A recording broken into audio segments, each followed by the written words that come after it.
Hey guys, how's it going? Welcome back. So today I wanted to talk to you a little bit about XLR cables on microphones and why you should run an XLR male to XLR female cable. So in other words, XLR to your microphone and the other end being XLR to your mixer, being balanced connectors as well.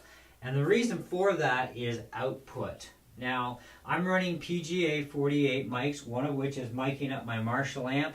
The other one is actually just a straight microphone for in front of the piano. So if I'm playing in front of the piano and wanting to sing, or I have somebody here playing the piano and they want to sing, there's a microphone available. Plus I have my wireless mic as well. And so anyways, I've been running the cable that actually came with my microphone, which is a XLR to 1/4 inch, and it's unbalanced, so it's only got a sleeve and a tip.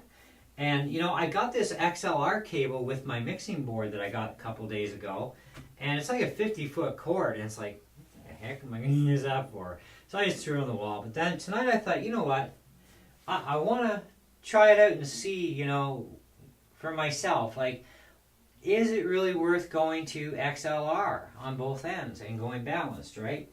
Turns out, most definitely. Now, at our church, everything is XLR. So, I've had no experience of not running an XLR to, well, okay, how do I say that? I've had no experience with the difference between XLR to XLR and XLR to 1/4 inch. You know, other than my home stuff is XLR to 1/4 inch, but I'm not running 1,000 watt per channel speakers like we do at the church. And so I wouldn't really notice it. And even all the years I've had sound equipment, up until this past year, I've had just regular mics that had a built-in cable coming out and just a plug, right? And that worked, right? Well, now I've got Shure PGA 48 mics, and they're vocal mics. Very good mics too, mind you, and very inexpensive. But the cables that come with them were XLR to 1/4 inch unbalanced. Well, at least they give you something, right? Get you going, which works out great because they can plug into, you know, karaoke machines, mixing boards, whatever, and they're friendly. So I've had to have my Marshall amp turned up around 2 roughly to get some output going into the mic, and then I had to have my gain way up on my board, you know, like it was almost like right to the max, and the compressor had to be turned up to get a decent amount of wattage output from the system, right? And I thought, well, I wonder if there's a difference. Like, I don't know, could there really be a difference, right? And so I plugged in the XLR cable that I got with the mixing board, and I was like, I had to like shut the channel off fast. It was feedbacking like crazy. It's like, what the heck? Like, is it a bad cable? No, it's not. It's the fact that my gain was too friggin' high, my slider was up too high, and everything was feedbacking. So my gain is now from almost at full blast. It actually now sits at about 2 o'clock. And my compressor is now from just past 3 o'clock, it's up to 1 o'clock. And so I wanted to show you guys what the sound difference is. Now if you check out a couple of my videos prior to this, when I did some testing and stuff, you'll see, you know, how loud my amplifier was with just by itself, and then when I mic'd it up. So anyways, now you're going to hear a totally different setup here. And before we do that, let's turn that channel off for a minute. So I'm going to hook up my my wireless here. Now my Marshall amp is only turned on to like barely on 1, just enough that I can actually make some noise. And here it is. You probably won't even hear the amp, you'll probably just hear the guitar.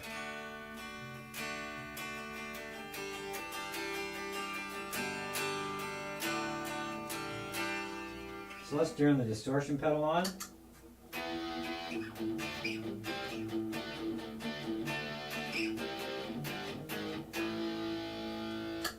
Okay, so there's barely anything there, as you guys can hear, right? Now, hit the mic channel. Hit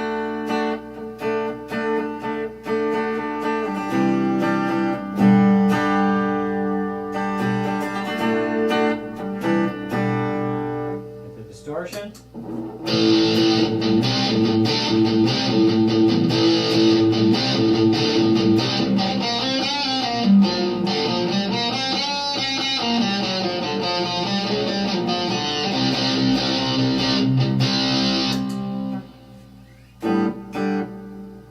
Turn it off.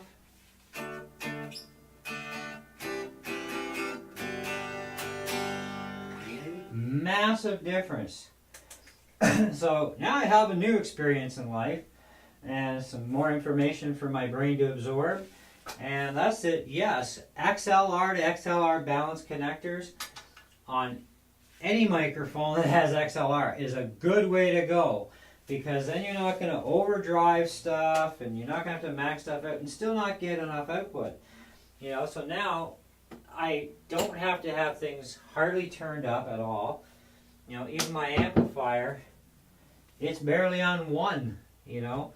And I only run a clean channel on the Marshall amp into the mic because I've got my pedals that are also all hooked in. And so I input into my first pedal for my guitar. It goes into the amp clean, comes out to the mic, out to the board.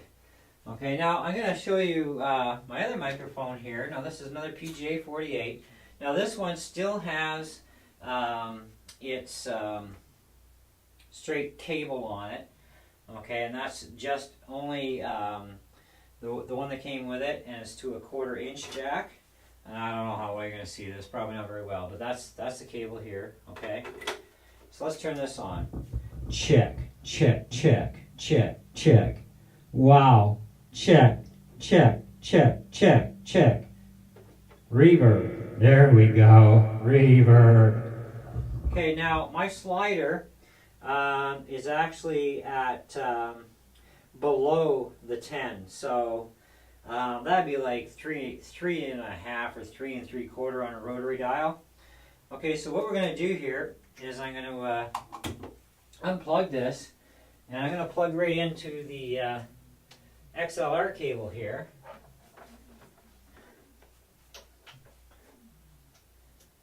And I'm going to move my XLR from that channel 3 into channel 1 where the piano mic should be, so that the settings are all the same.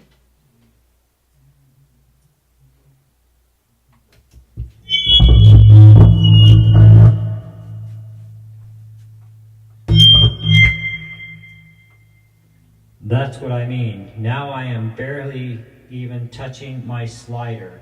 That is what we call a massive difference.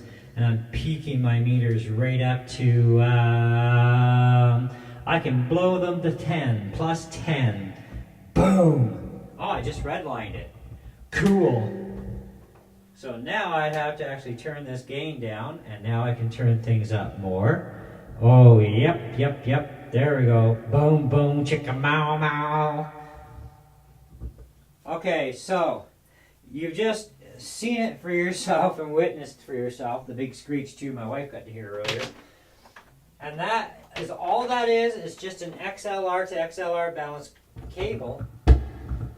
Is the only difference. That's it. You know? And it's like that is just blowing my mind, you know. And you know, you don't notice these things when you don't have the experience with that particular sound equipment. Like at the church, we have everything's all XLR balanced right into our board and everything, right? So we know our settings and where they're at and blah blah blah, you know. And then I have my stuff at home. And, you know, at home I've got this 1/4 inch stuff on the board, and I got an XLR, you know, on this end. But, you know, it takes a lot of the output signal away. So if you want to get that output, you've got to have XLR to XLR. And then, you know, like, seriously, that was no joke there with what I had to, you know, mess with. Now, see, I'll move things back up, turn the channel back on. Now we're back to hey. halfway up the slider. Hello, hello, hello. Need more gain. Gain is 2 before maxed. Hello, hello, hello, hello. So I lose a lot of output this way, you know, and it's like, and I had the same thing with the other board, with my other Yamaha board, my MG82CX board. You know, it was the same thing, same connector, same setup, you know, except I didn't have an XLR cable on any of my mics that went XLR to XLR. So now I'm definitely going to be changing some cables around. And that includes my wireless mic too. My wireless mic right now is going at the line out port because it's an unbalanced plug on each end, just standard 1/4 inch jack. But it does have a TRS balanced jack output that can go into XLR at the other end. So I'm going to get a cable for that, and that is going to make a definite boost as well. Here's my my wireless here, and we'll turn that on. Now my output preamp for the wireless is actually at 3 o'clock. So let's turn on the wireless, and my slider is halfway up the board. My gain is 2 from max. Check, check, check, check, check. Now that's a lot of power. You know, boom, boom, boom, boom, boom, boom, boom, boom, boom, boom, boom, boom. So let's turn the PFL on. Check, check, check, check. Check, check. Okay, so I can put -3 on my meter, so just before 0, right? Because you don't want to max your gain out, or it does actually distort. You know, so you want to try and keep your gains down lower if you can. So anyways, back to the house speakers here. There we go, there we go. And the house should be about halfway. There we go, yes. Boom, boom, boom, boom, boom, boom, boom, boom. Wow, chicka, wow, wow. Okay, so you get the idea, guys. This is why you actually need XLR cables or balanced cables. XLR to XLR balanced, and in this case it will be an XLR balanced to a TRS balanced for my wireless mic, and that's going to give me even more output, which means I'm going to have to turn those gains way down again, which is good because I don't want to overdrive the board, and you don't want to overdrive your board because that's not a good thing. You know, and then of course you lack power when you have to drive everything up. It's like, where's my power? I know I got wattage here, you know, and yeah, but it's missing Y, that's why. So anyways, if you're wondering why even your Shure mics don't have a lot of output to them, the reason could probably just be that you have only XLR to 1/4 inch. So you've got to go XLR to XLR, and boom, baby, you got juice to spare and then some, and you're going to get noisy. So that's good. So anyways, we love our volume up high. Anyways, guys, thanks for watching. We'll catch you on the next one.